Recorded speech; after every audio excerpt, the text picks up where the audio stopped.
بسم اللہ الرحمن الرحیم۔ سیدہ زینب کبریٰ نے جس گھرانے میں آنکھیں کھولیں وہ روئے زمین کا بہترین گھرانہ تھا۔ ان کے نانا سید الانبیاء، فخر موجودات، رحمت دو عالم حضرت محمد صلی اللہ علیہ وآلہ وسلم تھے، تو نانی اسلام کی خاتون اول ام المومنین حضرت خدیجہ الکبریٰ رضی اللہ تعالیٰ عنہ تھیں۔ والد اسد اللہ سیدنا حضرت علی کرم اللہ وجہہ، تو والدہ سیدۃ النساء خاتون جنت حضرت فاطمۃ الزہرا رضی اللہ تعالیٰ عنہ تھیں۔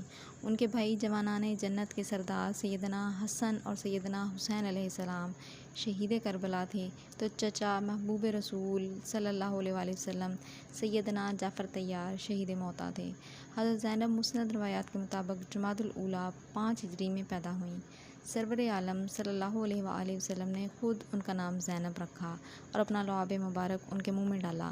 ان کی کنیت ام الحسن یا باروایت دیگر ام کلثوم تھی۔ واقعہ کربلا کے بعد ان کی کنیت ام المصائب بھی مشہور ہو گئی۔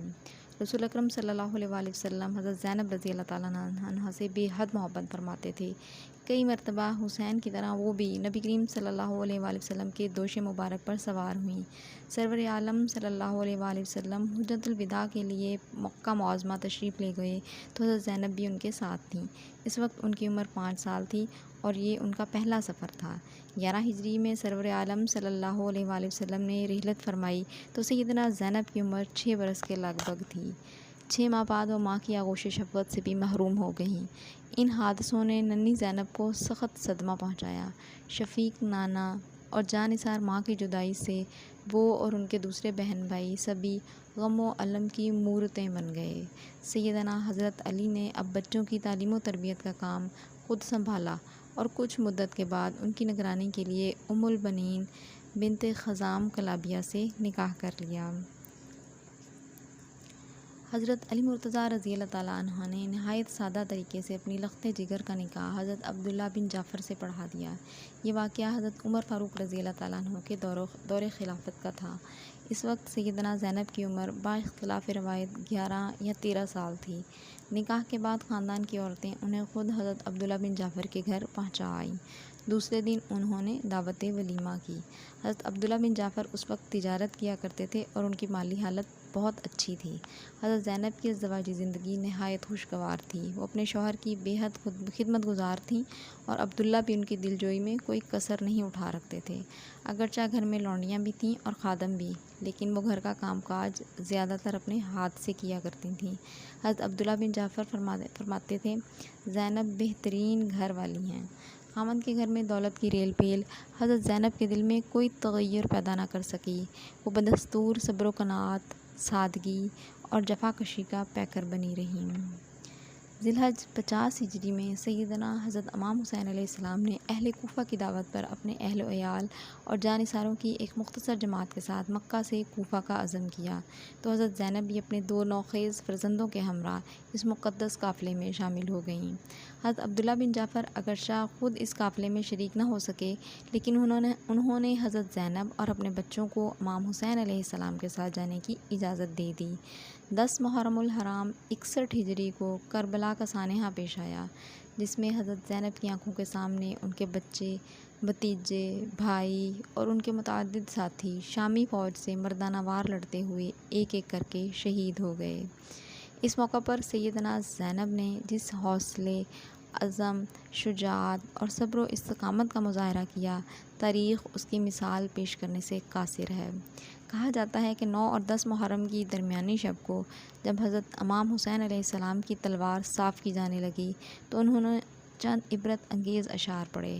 حضرت زینب قریب ہی تھیں۔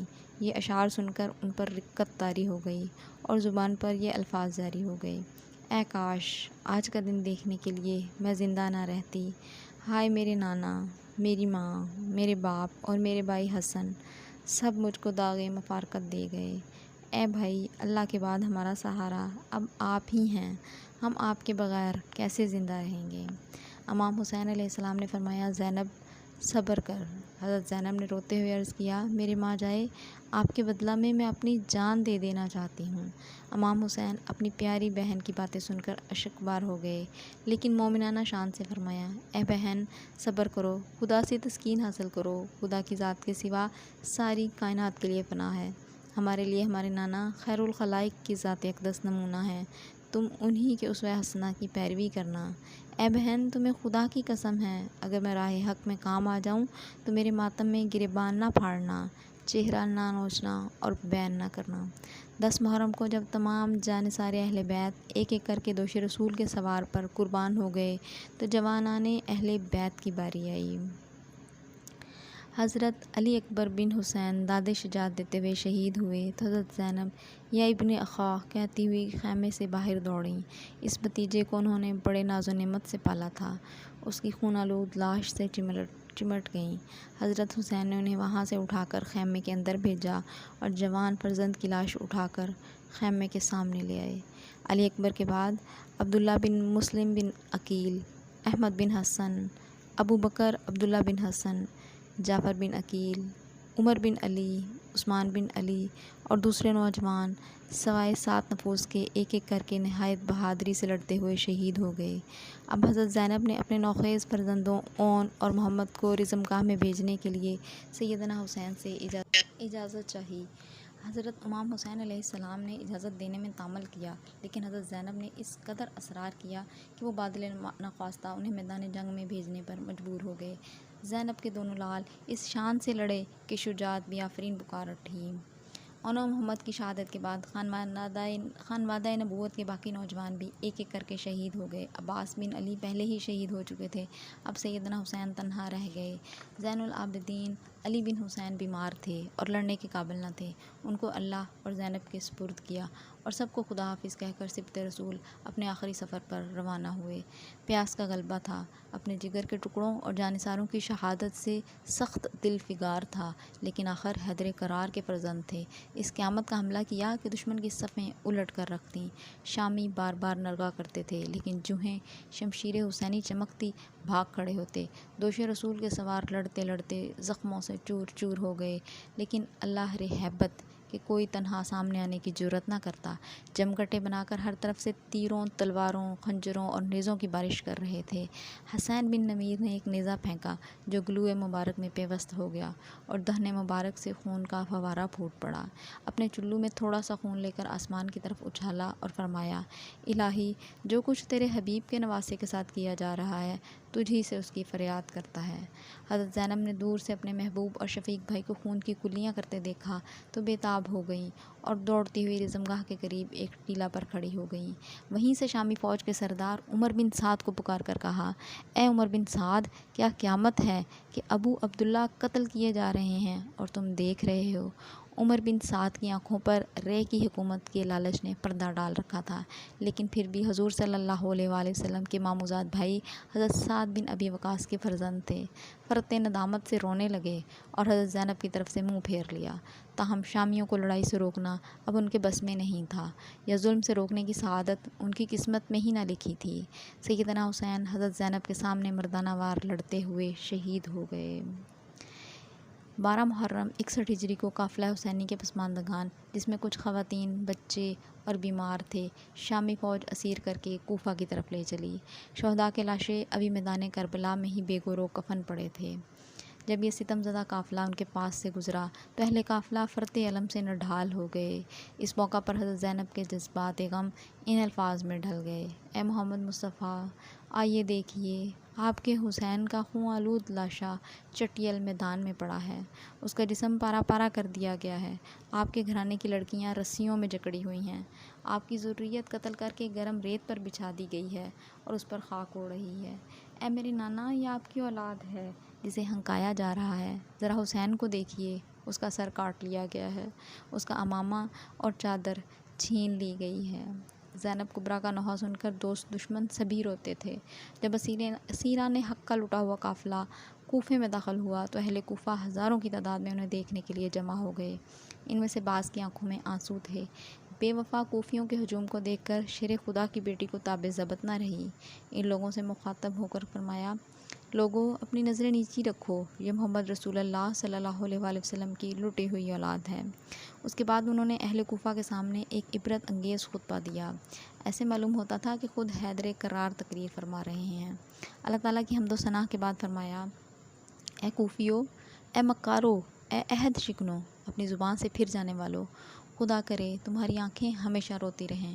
تمہاری مثال ان عورتوں کی سی ہے جو خود ہی سوت کاٹتی ہے اور پھر اسے ٹکڑے ٹکڑے کر دیتی ہے۔ تم نے خود ہی میرے بھائی سے رشتہ بیعت جوڑا اور پھر خود ہی توڑ ڈالا۔ تمہارے دلوں میں کھوٹ اور کینہ ہے، تمہاری فطرت میں جھوٹ اور دغا ہے، خوشامد، شیخی خوری اور عہد شکنی تمہاری خمیر میں ہے۔ تم نے جو کچھ آگے بھیجا وہ بہت برا ہے۔ تم نے خیر البشر صلی اللہ علیہ وآلہ وسلم کے فرزند کو، جو جنت کے جوانوں کے سردار ہیں، قتل کیا ہے۔ خدا کا قہر تمہارا انتظار کر رہا ہے۔ اے کوفہ والو، تم نے ایک بہت بڑے گناہ کا ارتکاب کیا ہے جو منہ بگاڑ دینے والا اور مصیبت میں مبتلا کر دینے والا ہے۔ یاد رکھو، تمہارا رب نافرمانوں کی طاق میں ہے، اس کے ہاں دیر ہے، اندھیر نہیں۔ اس خطبہ کو سن کر کوفیوں کو اس قدر ندامت ہوئی کہ ان میں سے اکثر رونے لگے۔ بے پناہ مصائب نے حضرت زینب کے دل و جگر کے ٹکڑے اڑا ڈالے۔ کربلا سے واپس آنے کے بعد کبھی کسی نے ان کے چہرے پر مسکراہٹ نہیں دیکھی۔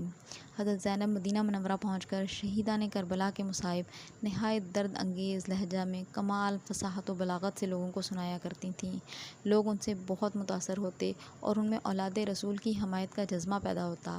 عامل مدینہ نے ان حالات کی اطلاع یزید کو دی۔ اس نے حکم بھیجا کہ زینب کو کسی دوسرے شہر میں بھیج دو۔ حضرت زینب پہلے تو جانے پر آمادہ نہ ہوئیں، پھر بعض بہی خواہوں کے سمجھانے بجانے سے رضامند ہو گئیں اور حضرت سکینہ، فاطمہ بنات حسین اور کچھ دوسری قرابت دار خواتین کے ہمراہ مصر چلی گئیں۔ وہاں کے والی حضرت مسلمہ بن مخلد انصاری نے ان کی نہایت عزت و تکریم کی اور انہیں اپنے دارالاقامہ میں ٹھہرایا۔ تقریباً 1 سال بعد 63 ہجری میں حضرت زینب رضی اللہ تعالیٰ عنہ اس عالم سے کوچ کر گئیں۔ جزاک اللہ خیرہ۔